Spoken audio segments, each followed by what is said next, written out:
Good morning, नमस्कार। Crime out agency की कहानी में आपका स्वागत है। उम्मीद है आप और आपकी फैमिली अच्छी होगी, अपना ख्याल रख रही होगी। कैसे एक व्यक्ति ने अपनी बीमारी के चलते डिप्रेशन में आके 3 लोगों की हत्या कर दी, कत्ल कर दिया।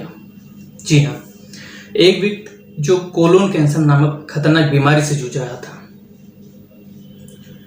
इसी के चलते वो शायद डिप्रेशन में आ गया और डिप्रेशन में आने के चलते वो अपनी नौकरी पर भी समय से नहीं जा पा रहा था, कोई काम भी ढंग से नहीं कर पा रहा था जिससे उसका खर्चा चलता, उसका परिवार चलता और वो समय से अपनी दवा ले सकता। इतना डिप्रेशन में आया कि वो जिस अपार्टमेंट में रह रहा था उसी में उसने आग लगा दी और डिप्रेशन में आया। उसको वहां से नौकरी से भी निकाल दिया गया।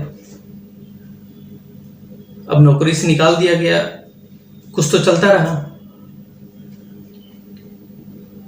जब तक उसके पास पैसा था वो चलता रहा। धीमे धीमे कुछ खर्चे भी कम ज्यादा होते गए।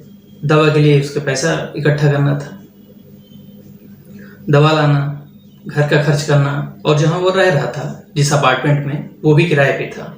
हर महीने उसका भी खर्चा देना, किराया देना, चलता रहा। जब तक पैसा रहा तब तक चलता रहा, सब कुछ ठीक था। उसकी बीमारी बढ़ी क्योंकि कैंसर जो खतरनाक बीमारी है, डिप्रेशन में आता चला गया और फिर एक दिन उसको नौकरी से भी बाहर निकाल दिया गया। और कुछ समय बीता, किराया न देने की वजह से अपार्टमेंट खाली करने का नोटिस भी उसको थमा दिया गया, जिससे उसको खाली कर दे, जिसका वो किराया नहीं दे पा रहा था। समय बीता, पहले तो कुछ ना समझ पाया, फिर डिप्रेशन में चक्कर उसने कुछ ना सोचा और एक प्लान बना लिया। वो जहां रह रहा था, इंडस्ट्रियल एरिया, रेजिडेंशियल कॉम्प्लेक्स में, उसमें आग लगा दी। उसने आग लगा दी और आग लगाकर वो बाहर निकल आया। अब वो इंतजार करने लगा अपनी बंदूक, अपनी गन लेकर। जैसे लोग आते बाहर निकलते उन पर फायर कर देता, घायल कर देता, किसी को गोली मार देता, किसी को डरा देता। होते करते अपार्टमेंट में आग लगने से अपनी जान बचाने के लिए लोग लगभग 5 लोग बाहर बारी बारी से निकले और सब पर वो गोली दागता रहा, जिससे मौके पर 2 लोगों की मौत हो गई। एक लोगों ने अस्पताल में अपना दम तोड़ दिया, बाकी 2 लोग सीरियस थे, घायल थे। जी हाँ, ये मामला है अमेरिका के ह्यूस्टन का। रात लगभग 1 बजे, जहां एक व्यक्ति डिप्रेशन में आया और जिस अपार्टमेंट में रह रहा था उसमें आग लगा दी। और जैसे लोग निकलते जाए फायर करता गया, गोली चलाता गया, अफरा तफरी मच गई।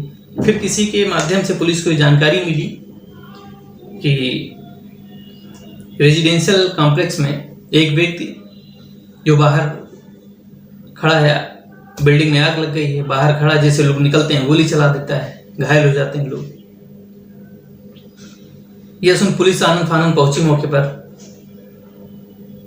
उस व्यक्ति ने पुलिस पर भी फायर कर दिया।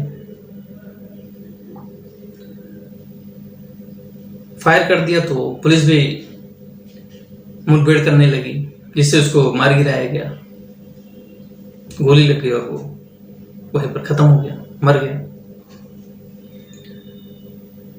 अब इतना बड़ा हादसा, लोग आते हैं, गोली मार देता और घायल हो जाता है, कोई अस्पताल में है तो कोई अपनी जान से हाथ धो बैठता है। फिर वहीं पे रह रहा है एक व्यक्ति, रॉबिन नाम का। वो अपने अपार्टमेंट में काम कर रहा था। जो उसने सारा वाक्य अपनी आंखों से देखा था, वो इतना डर गया, सहम गया कि उसने बताया कि कैसे उसने क्या किया है। उसने पहले आग लगाई, लोग निकलते गए, सब पे गोली दागता गया। और उसने ये भी बताया कि वो इस चक्कर में घर से बाहर नहीं निकला कि वो अपना ऑफिस का कुछ काम कर रहा था, तो उसे लगा कि शायद कोई पटाखे दगा रहा है, पटाखे फोड़ रहा है। इस चक्कर में वो वहां से नहीं निकला, किसी का ध्यान भी नहीं दिया। जब उस तक ये जानकारी पहुंची तो उसने घबराते हुए ये कहा कि मैं बहुत खुशनसीब हूं जो उस समय बिल्डिंग से बाहर नहीं निकला, नहीं तो शायद मुझे भी गोली मार देता और मेरी भी जान चली जाती।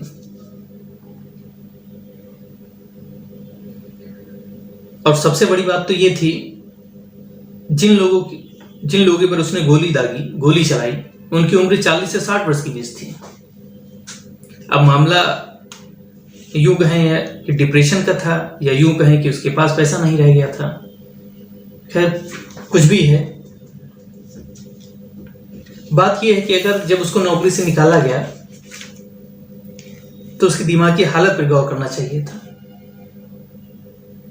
कि उसको क्यों नौकरी से बाहर निकाला जा रहा है, उसके पास खर्च कहां से आएगा, बीमार है वो, कैंसर नामक खतरनाक बीमारी है, बीमारी से जूझ रहा है वो, ये सब देखना चाहिए था।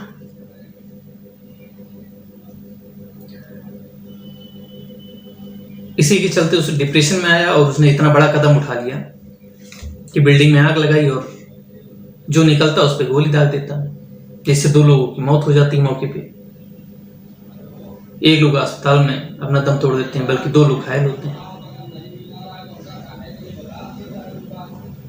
बल्कि सिस्टम तो ये होता है, ये होना चाहिए कि कार्रवाई उन पे करनी चाहिए जो उस बंदे को नौकरी से बाहर निकालते हैं, अपार्टमेंट खाली करने के लिए नोटिस थमा देते हैं, उस पर कार्रवाई होनी चाहिए थी। और शायद वहां की सरकार या गवर्नमेंट कार्रवाई भी करे। इसी के साथ फिर मिलते हैं एक अगली स्टोरी के साथ, अगली कहानी के साथ। तब तक के लिए नमस्कार।